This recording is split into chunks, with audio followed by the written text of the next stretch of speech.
Hello, this is the Lattice Energy tutorial presented by the SHRTP with reference Cambridge International AS Chemistry by Laurie Ryan and Roger Norris.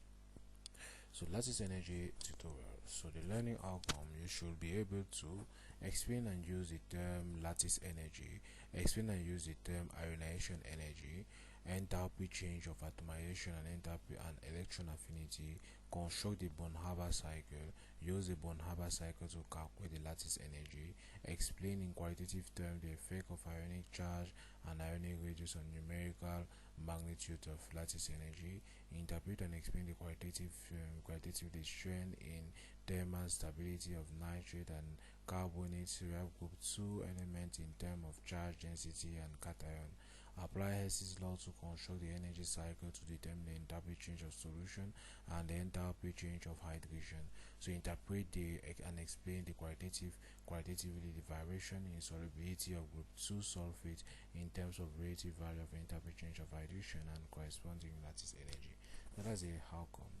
So now let's define the lattice energy. Lattice energy is defined as the enthalpy change, usually heat release, when 1 mole of a solute is produced from its corresponding gaseous ions, after when 1 mole of energy is formed from its corresponding gaseous ion at standard temperature of 298 Kelvin and 1 atmosphere. So lattice energy we define as the enthalpy change when 1 mole of an ionic compound is formed from gaseous ion under standard condition. So that's just lattice energy. Example: you have sodium ion in gas, chloride ion in gas, producing 1 mole of sodium chloride. That's the energy is going to be the lattice energy, and that's negative 787 kilojoules per mole. So now we have enthalpy change of atomization and electron affinity. We said that the enthalpy change of atomization is the enthalpy change required to produce 1 mole of gaseous atom formed from its corresponding element under standard condition of 290 Kelvin and 1 atmosphere. So that's example: we have 1 mole of chlorine gas atom produced from chlorine gas molecules. So enthalpy of atomization is equal to plus 122 kilojoules per mole. So that's the point. Now electron affinity, the first electron affinity is defined as the enthalpy change, or usually heat release, when 1 mole of electron is added.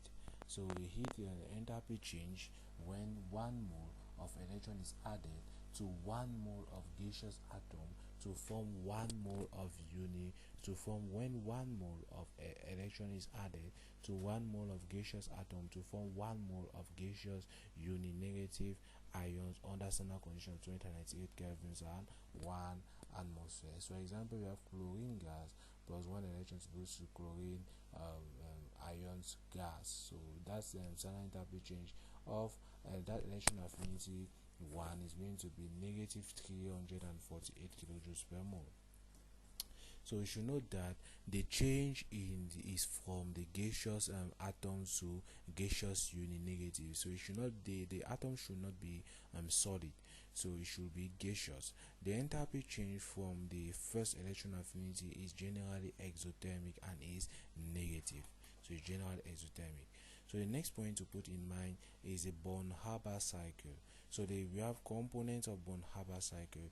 We have seen how we can apply Hess's law in energy cycle to work the changes. So you need to know that Born-Haber cycle is another form of Hess's law in order to calculate mostly the lattice energy. So we need to know that we have ion in gaseous state. Here you have ions in gaseous state, you have element in the standard state, and you have ionic compound. From ion to gaseous state to ionic compound, you are going to have lattice energy. From element in the standard state to ionic gaseous state, you are going to have delta H1, and from element in the standard state to ionic compound, we have standard enthalpy change of formation. So in order to move from year to year, you are going to have the Born-Haber cycle. So from this point to this point, you first have to convert lithium here. So an example: you have lithium fluoride ion to produce lithium fluoride here. Here's the enthalpy. This is equal to the lattice energy. In order to move in this direction to produce the lattice energy, we need to move opposite to all of this according to Hess's law. We need to move in this direction. So delta H lattice energy is going to be equal to negative delta H1 plus delta standard enthalpy of formation of lithium fluoride.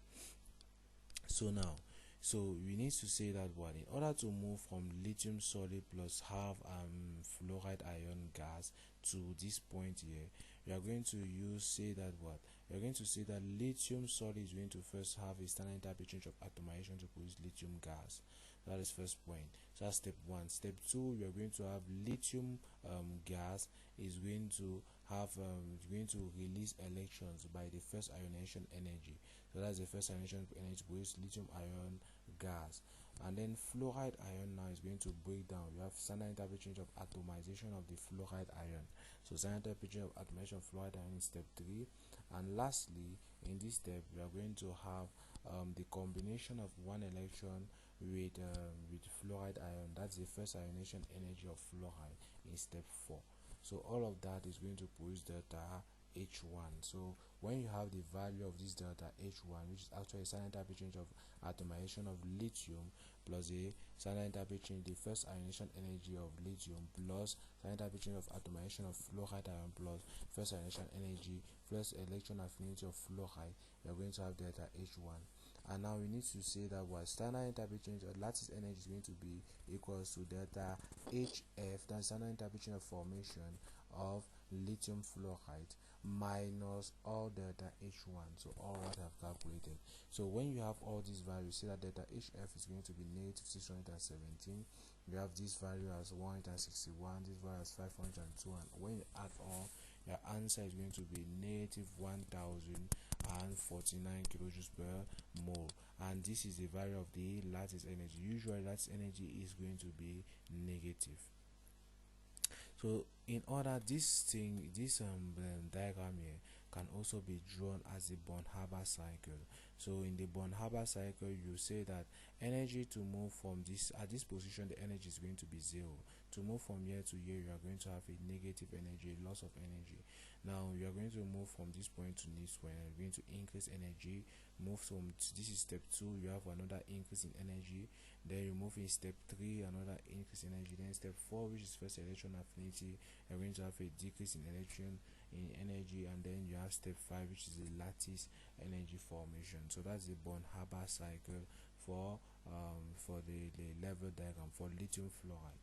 You can also have the Born-Haber cycle for magnesium chloride, but in this case, since magnesium has two molecules of magnesium chloride has two atoms of chlorine inside, don't forget to consider that in the standard enthalpy change of atomization, you are going to have two standard enthalpy change of atomization in order to break down this molecule. Unlike in this case where you only had one, in this case you are going to have two because there are two atoms inside magnesium chloride.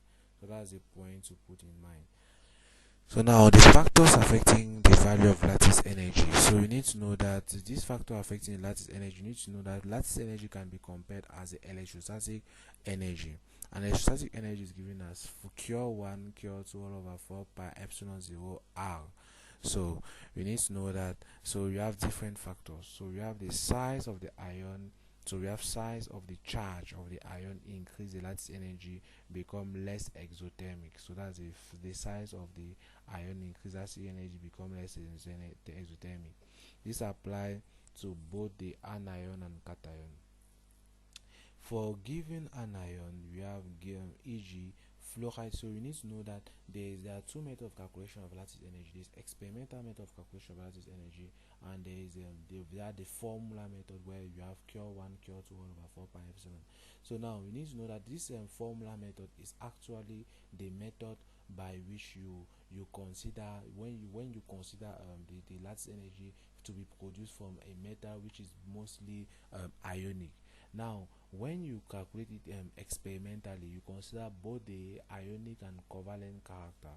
Now if the experimental value of lattice energy is far different from the calculated value, you are going to see that molecule has a high covalent character, but if they are closer, it has a high ionic character.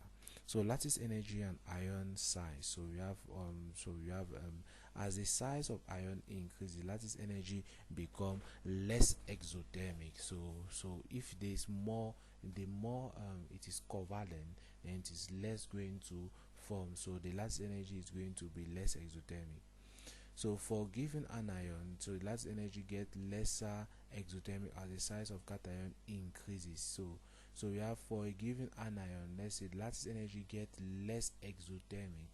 The lattice energy gets less exothermic as the size of the cation increases. When the size of cation increases, lattice energy become less exothermic. For given cation, the lattice energy get less exothermic when the size of anion increases. So the more you become an ionic character, the more it is an ionic character, the less this the lattice energy is exothermic. So that's the point.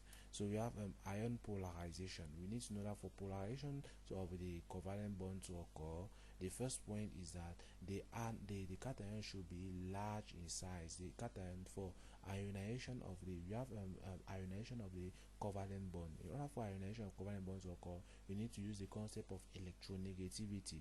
The more the electronegativity between the bond, the more the ionic character. And now, in order for you to have a polarization of an ionic bond, so that is the ionic bond become covalent in character, then the cation must be small in size and highly charged, and the anion must be large in size and highly charged. That is going to cause you now a covalent character. So these are the factors affecting ion, so charge density and the size. So you have its polarity and all that. So an anion is small, so small we have polarized. So cation is small, the cation has a high charge, anion is large, and the anion has a large charge. So all these are going to be factors that are going to cause an ionic bond to have covalent characteristics. So now let's visualize the next one. We have thermal stability of group 2 carbonate and nitrate. Group 2 carbonate decomposition, decompose to their oxides and to carbon dioxide and other that. So we have show the decomposition temperature and enthalpy change of reaction. So we have delta H of reaction group 2 carbonate. The relative ease of thermal decomposition is shown by a value of enthalpy change of reaction. The more positive the enthalpy change, the more stable the carbonate relative to its oxide and carbon dioxide. So these are the points that you have to put in mind here. So that's the enthalpy of the stabilization to decomposition of that. So now we have enthalpy change of solution. Said enthalpy change of solution is the energy that 1 mole of ionic solute is going to dissolve infinitely. The energy absorbed or released when 1 mole of ionic substance is dissolved in infinitely dilute solution at standard condition. So this is the enthalpy change of solution. And we can summarize enthalpy change of solution and enthalpy change of hydration. Enthalpy change of hydration is defined as enthalpy change of this enthalpy change of solution. Enthalpy change of hydration can be defined as the enthalpy change when 1 mole of specific gaseous ions or constant gaseous ion is going to dissolve in sufficient or infinite volume of water to at standard condition of 1 atmosphere pressure and 298 kelvins. So now all the standard enthalpy change of solution, standard enthalpy change of hydration, and lattice energy can be placed in one equation according to Hess's law. So you have gaseous ion to ionic solid, you're going to have lattice energy. Now from gaseous ion to ionic aqueous, gaseous ion, you have delta H of hydration, and then from ionic solid to now gaseous to aqueous solution, you are going to have standard enthalpy change of solution. So you need to know that in order to form lattice energy from hydration energy and standard enthalpy change of solution, you need to know that this is going to be positive direction. So from year to year, you are going to have positive and then you have negative. So delta H of lattice energy, standard enthalpy change of so lattice energy is going to be equal to standard enthalpy change of hydration minus standard enthalpy change of solution. That's the final formula.